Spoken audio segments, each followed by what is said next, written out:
कि प्रशांत किशोर ने पार्टी बनाई जिस दिन उन्होंने अपनी पार्टी बनाई उसी दिन ऐलान किया कि हम 2025 के विधानसभा चुनाव का इंतजार नहीं करेंगे, हम सेमीफाइनल में ही बिहार के स्थापित पार्टियों को निपटा देंगे।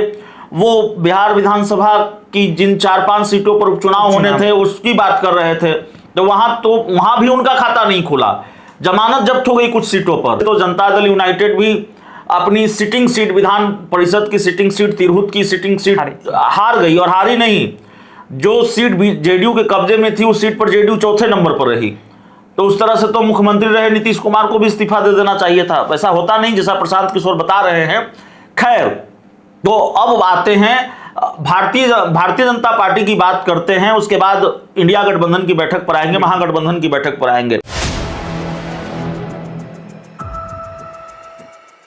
नमस्कार, आप 4PM देख रहे हैं, मैं हूं आपके साथ ऋषि। देखिए, बांकीपुर सीट पर उपचुनाव होना है और अचानक कल ये खबर निकल के सामने आती है कि भारतीय जनता पार्टी अपना उम्मीदवार जो है वो बदल लेती है। और आज भारतीय जनता पार्टी जैसे ही उम्मीदवार बदलती है उसके बाद महागठबंधन ने बड़ी बैठक बुला ली है। राजद दफ्तर में ये बैठक चल रहा है। विशेषकर समझेंगे हमारे साथ हमारे सहयोगी अभिषेक मिश्रा जी। अभिषेक जी, कल भारतीय जनता पार्टी अपना उम्मीदवार बदलती है और आज अचानक इंडिया अलायंस के तमाम जो दल के लोग हैं वो बैठक में पहुंच जाते हैं, क्या है पूरा मामला? देखिए, जाहिर तौर पर देखिए, भारतीय जनता पार्टी को अपना उम्मीदवार बदलना पड़ा है जी। और किसी भी राजनीतिक दल में, किसी भी विरोधी पार्टी में अगर इस तरह का घटनाक्रम होगा तो जाहिर तौर पर जो सामने वाली पार्टी होगी उसका उत्साह बढ़ेगा, उसको मौका मिलेगा। तो आरजेडी को, इंडिया गठबंधन को ये मौका मिला है। आरजेडी गदगद है, इंडिया गठबंधन गदगद है। आरजेडी का जिक्र हम इसलिए कर रहे हैं कि आरजेडी बिहार में ड्राइविंग सीट पर है, इंडिया गठबंधन की सबसे बड़ी पार्टी है और उम्मीदवार भी इंडिया गठबंधन की तरफ से आरजेडी की ही है, रेखा गुप्ता। तो एक तरफ भारतीय जनता पार्टी के लिए इसको बड़ा झटका माना जा रहा है। अगर आपको अपना उम्मीदवार बदलना पड़ता है, जिस उम्मीदवार के नाम की आप घोषणा करते हैं, उम्मीदवार नामांकन करता है और उसके बाद उसके लिए जनसभा भी होती है। क्या उपेंद्र कुशवाहा, क्या चिराग पासवान की पार्टी के कोटे से मंत्री हैं संजय पासवान, और भी बड़े बड़े नेता हैं, मुख्यमंत्री सम्राट चौधरी, बड़े बड़े नेता उनके लिए सभा करते हैं। और इसके बाद भारतीय जनता पार्टी को अगर अपना उम्मीदवार बदलना पड़ता है, जाहिर है ये ऐसा तो नहीं होगा, बहुत सामान्य बात रही होगी, चलिए आप नहीं लड़िए, अब आपको नहीं लड़ाएंगे, किसी दूसरे को लड़ाएंगे, इतनी सामान्य बात तो है नहीं। बहुत सारी बातें निकलकर सामने आ रही है। ये भी सामने आ रहा है कि चारा घोटाला कनेक्शन है, उनके हलफनामे में कहीं कोई दिक्कत है। हालांकि हमारे पास कोई पुख्ता तथ्य नहीं है, हम मीडिया रिपोर्ट्स के हवाले से बोल रहे हैं और बहुत विस्तार से इस पर बात करने के लिए थोड़ा बहुत रिसर्च की जरूरत है।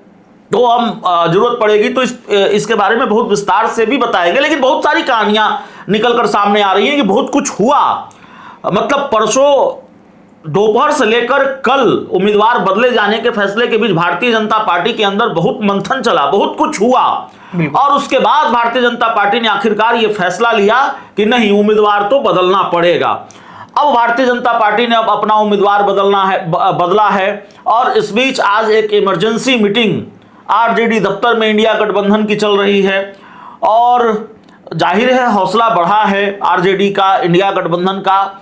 और रेखा गुप्ता, जिनको जो हार गई थी, बड़े मार्जिन से हार गई थी, लेकिन ठीक ठाक वोट उनको आया था। रेखा गुप्ता को भारतीय जनता पार्टी का गढ़ जो सीट मानी जाती है उसमें ठीक ठाक वोट आया था। और मैं ये मानता हूं कि प्रशांत किशोर चुनाव लड़ रहे हैं, लेकिन प्रशांत किशोर खुद को जितना बड़ा या जनसुराज को जितना बड़ा फैक्टर बताने की कोशिश हो रही है, जनसुराज उतना बड़ा फैक्टर है नहीं। और जनसुराज का ट्रैक रिकॉर्ड, आप चमत्कार हो जाए तो मैं नहीं कह सकता। आप जरा याद कीजिए कि प्रशांत किशोर ने पार्टी बनाई जिस दिन उन्होंने अपनी पार्टी बनाई उसी दिन ऐलान किया कि हम 2025 के विधानसभा चुनाव का इंतजार नहीं करेंगे, हम सेमीफाइनल में ही बिहार के स्थापित पार्टियों को निपटा देंगे। वो बिहार विधानसभा की जिन 4-5 सीटों पर उपचुनाव होने थे उसकी बात कर रहे थे। तो वहां भी उनका खाता नहीं खुला, जमानत जब्त हो गई कुछ सीटों पर। और बिहार विधानसभा चुनाव में भी खाता नहीं खुला। बिहार विधानसभा चुनाव में वो किस तरह से वो लड़े और किस तरह की हवा बनाई गई। और हमारे जैसा व्यक्ति भी ये अनुमान लगा रहा था कि कम से कम 4-5 सीटें तो आ ही जाएगी। हमारी समझ भी ये थी कि कम से कम 4-5 सीट तो जिस तरह से हवाएं बनाई जिस तरह से हवा बनाई जा रही थी, जिस मजबूती से लड़ रहे थे। देखिए, प्रशांत किशोर के पास संसाधन की कमी नहीं है, बिल्कुल रणनीतिकार माने जाते हैं, तो समझ तो है। लेकिन कहा जाता है कि, और ऋषि आपको क्रिकेट बहुत पसंद है दर्शकों को मैं बता दूं तो क्रिकेट का जिक्र हम इसलिए कर रहे हैं कि पिच पर जाकर खेलना और कोचिंग करना दोनों में अंतर होता है। बाउंड्रीज के बाहर से बैठकर बताना, बाउंड्री के बाहर से बैठकर बताना या कोच की भूमिका में होना और खिलाड़ी की भूमिका में होना, दोनों में बहुत अंतर होता है। जो खेलता है वही समझता है। जिसको पिच पर बॉलर का सामना करना पड़ता है या जिस बॉलर को बैट्समैन का सामना करना पड़ता है वही जानता है। तो कोच होना और खिलाड़ी होना दोनों अलग अलग चीजें हैं। तो विधानसभा चुनाव में भी 0 सीटें आ गई। तो प्रशांत किशोर बड़े फैक्टर हैं, मैं ये नहीं मानता हूं, बहुत बड़े फैक्टर हैं, ये नहीं मानता हूं। प्रशांत किशोर कह रहे हैं कि सम्राट चौधरी के खिलाफ रेफरेंडम है, सम्राट चौधरी के खिलाफ जनमत संग्रह है उनके कामकाज का।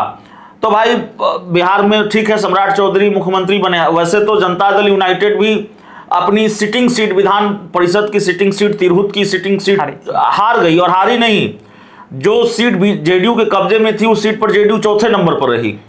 तो उस तरह से तो मुख्यमंत्री रहे नीतीश कुमार को भी इस्तीफा दे देना चाहिए था। वैसा होता नहीं जैसा प्रशांत किशोर बता रहे हैं।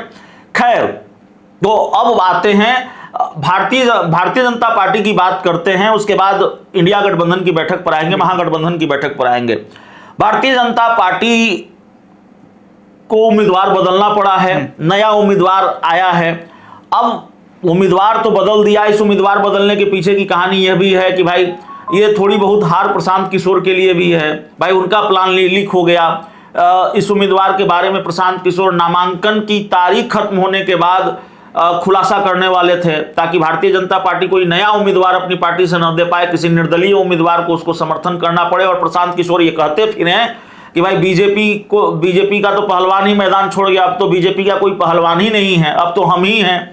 बीजेपी ने तो दूसरे को सपोर्ट किया है, उसको तो अपना कोई योग्य उम्मीदवार नहीं मिला, ये सारी चीजें। लेकिन प्रशांत किशोर बीजेपी उम्मीदवार अभिषेक बंटी के खिलाफ कोई खुलासा कर पाते इससे पहले प्रशांत किशोर की ही पार्टी के किसी नेता ने उनका प्लान लीक कर दिया बीजेपी को। यह भी एक जानकारी या ये भी एक बात सामने आ रही है। तो खैर, तो प्रशांत किशोर के लिए भी ये एक हार है। अगर बीजेपी के लिए हार है या बीजेपी के लिए राजनीतिक नुकसान का सबब है ये, तो प्रशांत किशोर के लिए भी एक बड़ा राजनीतिक नुकसान है। और ये प्रशांत किशोर के साथ भी हुआ है। आपको याद होगा कि तरारी विधानसभा उपचुनाव में उन्होंने मिलिट्री के सेना के बड़े अधिकारी को, जिनकी छवि वाकई अच्छी थी, उस गांव से वाकई वो ताल्लुक रखते थे और ऐसे लोगों को राजनीति में आना चाहिए। प्रशांत किशोर की सारी बातें अच्छी थी, लेकिन प्रशांत किशोर किस तरह के रणनीतिकार हैं, कितने बड़े रणनीतिकार हैं कि उनको बुलाकर बिठाकर प्रेस कॉन्फ्रेंस कर लिया, उनके उम्मीदवारी की घोषणा कर दी। और प्रशांत किशोर को यह मालूम ही नहीं है कि जिनकी घोषणा हम कर रहे हैं वो चुनाव लड़ने योग्य हैं कि नहीं हैं, वो चुनाव लड़ने की पात्रता भी रखते हैं कि नहीं रखते हैं। वो बिहार के वोटर नहीं थे और वो चुनाव लड़ने की पात्रता नहीं रखते थे। प्रशांत किशोर को अपना उम्मीदवार बदलना पड़ा। बेलागंज में जिनको उम्मीदवार बनाया था प्रशांत किशोर ने, वो तो मैदान छोड़कर चले गए। प्रशांत किशोर को फिर दूसरा उम्मीदवार देना पड़ा। तो ये प्रशांत किशोर के साथ बहुत हुआ है, 2 बार तो हुआ है। तरारी और बेलागंज का उदाहरण मैं आपको दे रहा हूं। अब इंडिया गठबंधन की बैठक पर आ जाते हैं। इंडिया गठबंधन की बैठक चल रही है और जाहिर तौर पर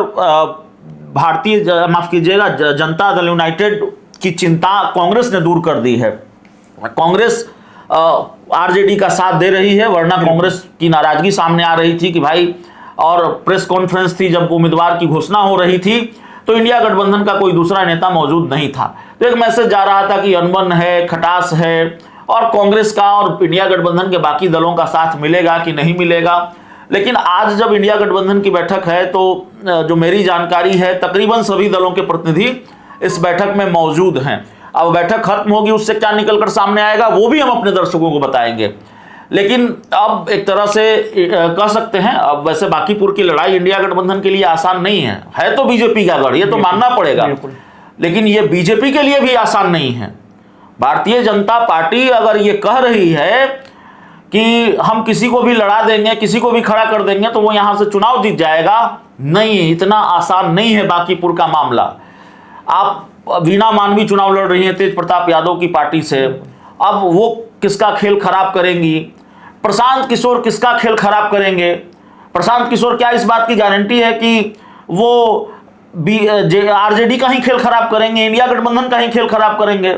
संभव है कि वो, हालांकि आरजेडी या इंडिया गठबंधन के लोग उनको बीजेपी का बी टीम बताते हैं, लेकिन ये जो त्रिकोणीय और चौकोणीय मुकाबला हुआ है, इसमें भारतीय जनता पार्टी जीत ही जाएगी इस बात की गारंटी नहीं है। और अभी आपने देखा कि हाल में भोजपुर में विधान परिषद का उपचुनाव हुआ, तो एक अप्रत्याशित मामला यह हुआ कि जेडीयू की सीट पर आरजेडी ने कब्जा कर लिया। तो संभव है कि हो सकता है बांकीपुर में वही बात दोहराई जाए, हो सकता है कि बांकीपुर सीट बीजेपी कब्जा कर, कुछ भी हो सकता है। लेकिन भारतीय जनता पार्टी जितना आसान इस लड़ाई को पहले समझ रही थी, या संभव है कि आज भी समझ रही हो, उतनी आसान लड़ाई बांकीपुर की नहीं है।